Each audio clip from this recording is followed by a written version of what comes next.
y'all doing, Pirate Crew? What it do? Let's get a move. You know, we got stuff to loot. This is Power Book 2, Episode 4. We gonna tell you some more. You already know. Alright. So, I'm gonna keep it real with you. You know what I'm saying?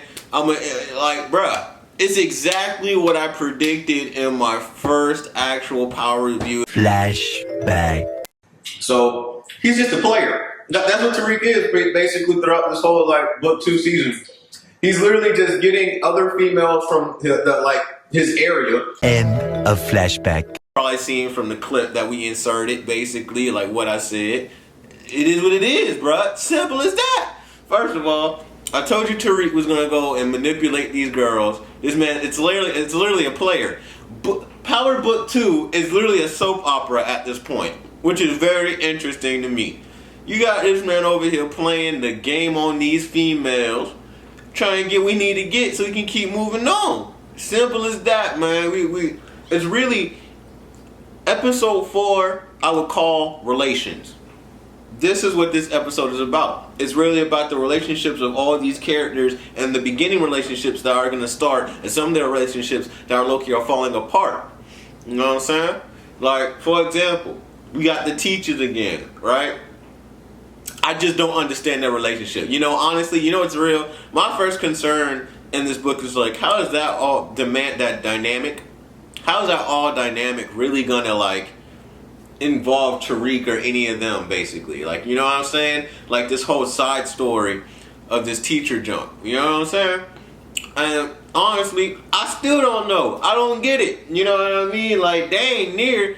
It's interesting. I get you that. It seems like they have some like relation or some kind of like connection with that one girl that Tariq is talking to with the blonde hair and her. She turns out to be a player as well. So they just playing the game on each other like, yo, like. That's really what it is, because Tariq over here talking to Dirty Diana.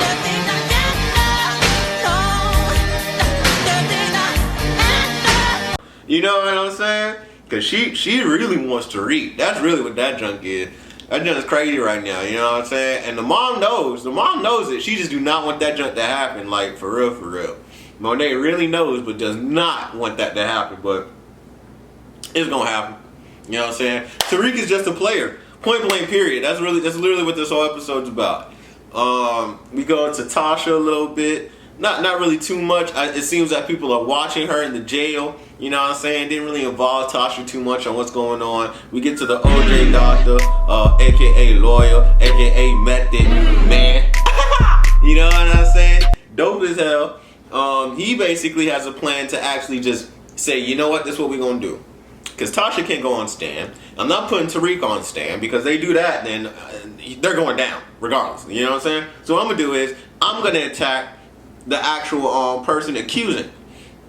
He attacked Sax, and boy, let me tell you, he came in swinging. I ain't gonna lie, he had some good facts in there, but I don't know. I think Sax really kind of got a little handle of where everything was going down and how that moves. Then Tate came in there, and then Tate literally got corrupted by basically, you know what I'm saying, how things went down. Because you already know, Tate's all about the government and everything like that. You know one thing about Tate, man, he's like the only person, like, I ain't gonna lie, Tate is like a villain.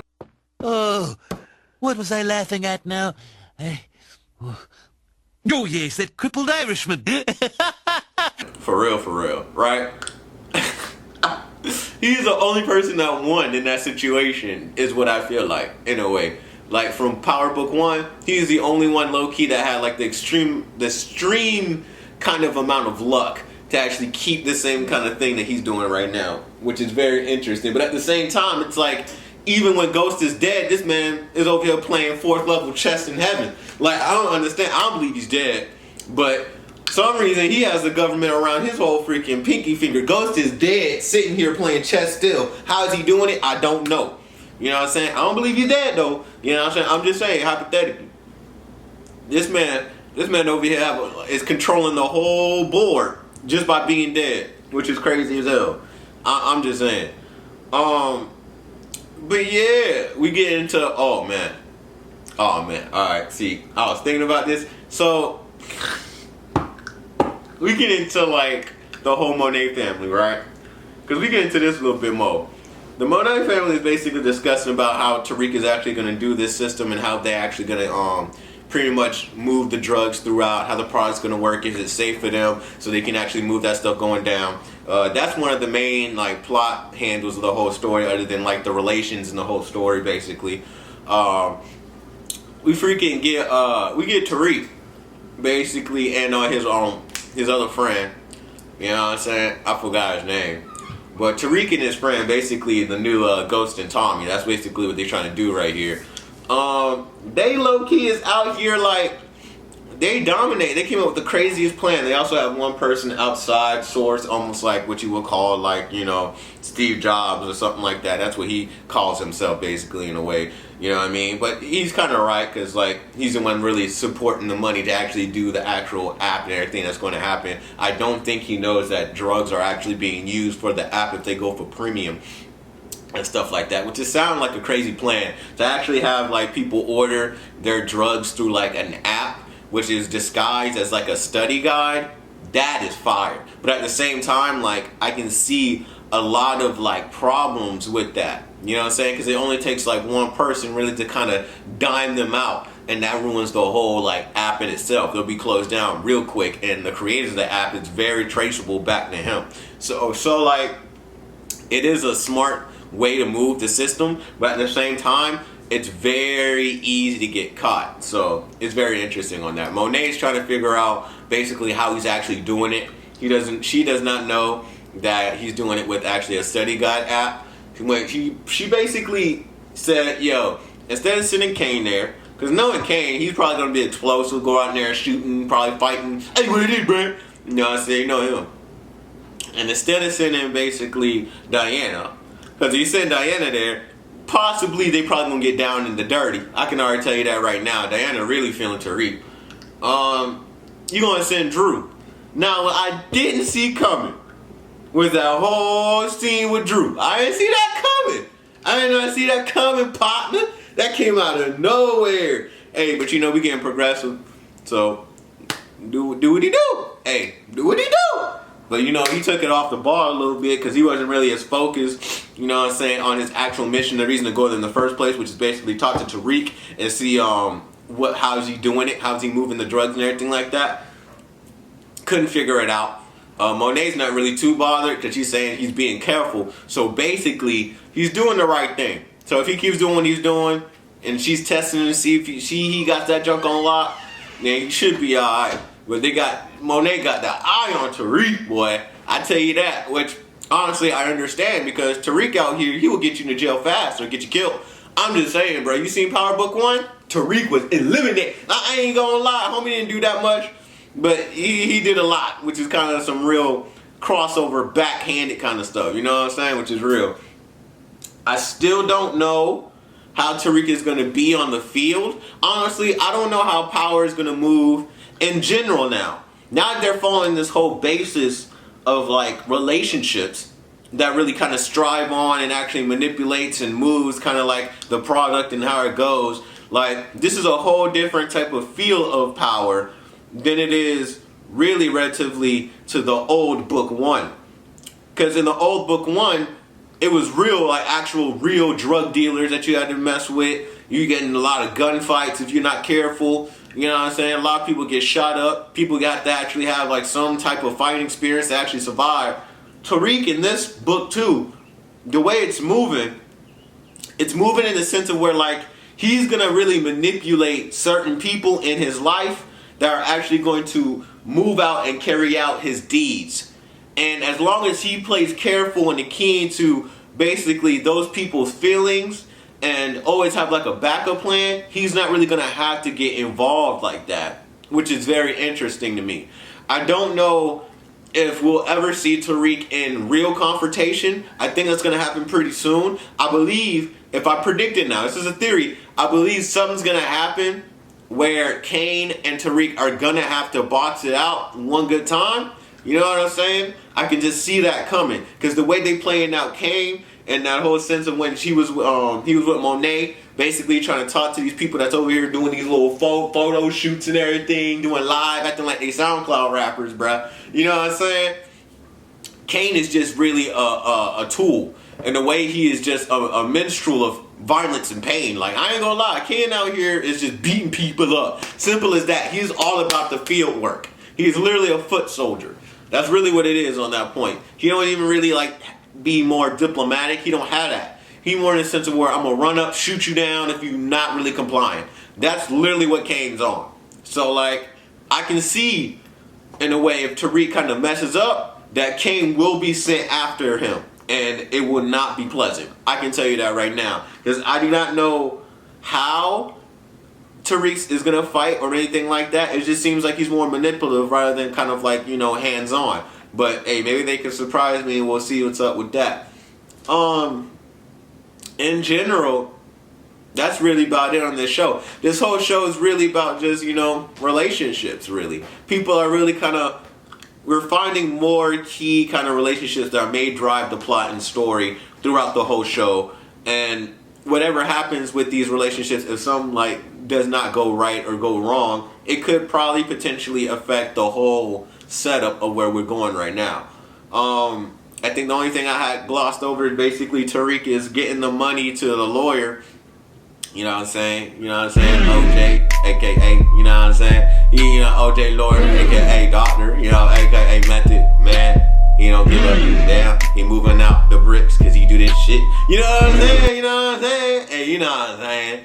But we get a lot of him too, which is kind of cool. I give it that. We do get a lot of him on that and everything like that. But you can tell like he don't really care where the money comes from, because that's one thing that they was actually talking about with his secretary, which I'm pretty sure is cheating on his wife with. That was crazy. That was a good one out of nowhere. But he don't really care where the money comes from. But he has to have it kind of like an illegal way of where it's going. So it's forcing kind of Tariq to actually do. He's doing literally what Ghost and Tasha did, in a sense, by himself with higher technology to do it. You see what I'm saying? Like, truly, this is really like seeing the generations kind of move of drug dealing. You know, book one was more of like the old school classic way, which you're more accustomed to seeing blockbuster Hollywood stuff. You know what I'm saying? Now, book two is like becoming more of like what could happen or how drugs could be moved with higher technology and kind of way more of roundabouts. You know what I'm saying? That's really how that junk is seen to be like. Hopefully, you know what I mean, we get a little bit more when it comes to number 5. The pacing is getting pretty good as we're getting closer and closer to that date of where Tasha has to be on court, and we'll get to see basically if she passes or fails.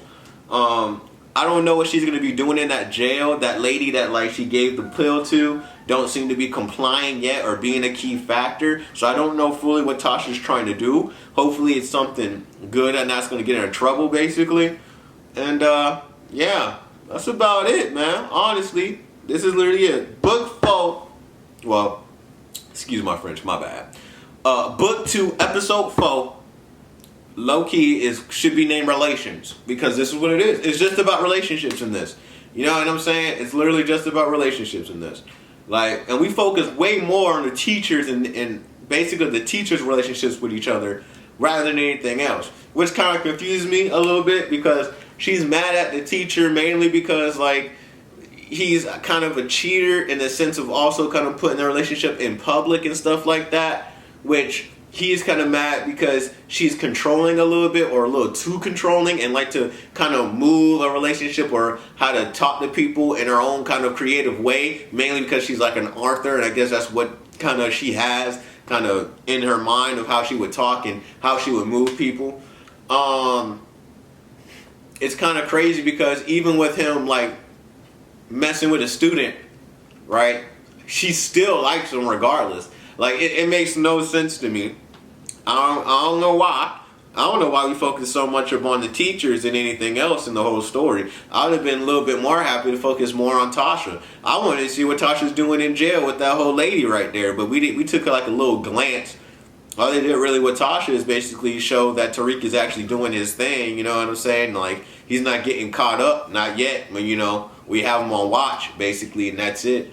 You know what I'm saying? I wanted to see what Tasha's doing in jail more often. Like, dang, when Jamie went to jail, we seen a lot more what he did in there and kind of his mindset on when he was there. You know what I'm saying? We didn't really get to see that with Tasha, which kind of makes me kind of sad. I really wanted to see like how she's dealing in there.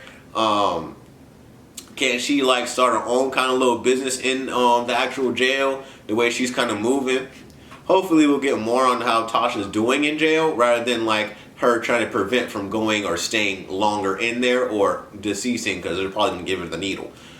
That's about it with that one. I'm gonna say Monet and basically her family is now really involved with Tariq and everything like that now, and they're really testing him out. They're like testing the waters to make sure that he's not gonna double cross them pretty hard, which obviously he's gonna do because Tariq. That's what he does, man. Tariq is obviously gonna betray him. I can already see it right then and there. Like honestly, right then and there. I think as long as pretty much he's getting what he needs to get to actually get the mom out, the moment the mom is out or something goes down like that, or she's getting close to be coming out, that's when Tariq is gonna go a little bit more left field and probably betray Monet and her family in a sense. I can already see that already. I don't know the reason of him actually getting with the other girl with blonde hair and that little lace joint, the braid joint in the back. Her name? I don't know her name fully, but I don't know what really that relationship is going to entail. Maybe his school life can be a little bit more better and nonchalant as like he has her kind of there as well. It's crazy because they both players and they playing each other, but I guess they have a mutual like players respect. So they're going to keep, I'm pretty sure they're going to keep messing with each other, which is interesting. Who else was he talking to? Let's see. He was talking to Diana. He was talking to that girl. We have not seen the girl from Chode yet. I don't know if she's going to make a big part or she's going to stay away. Obviously, I feel like she will come later on, the girl from Chode. Because honestly, I think that was Tariq's real kind of close to, if not first love. So we're going to see her probably come back soon enough. I don't know what she's going to do, but I know they ain't just going to introduce her for that one moment and that's it. I can clearly see that she's probably going to come back one good time. Diana's wrapped around Tariq's finger. What up me down? What up me down? But yeah, that's about it. You know what I mean? That's how we do Pirate Crew. That was book 2, episode 4. I kind of want some more. It was good details, but you know, it's kind of moving a little slow. I want to fast pace it, you know what I'm saying? So we can go and chase it. I'm just saying, we need to end these conversations and get to the nitty gritty. I want to see the drugs passed out and do stuff off the easy. You know what I mean? And that's what it is.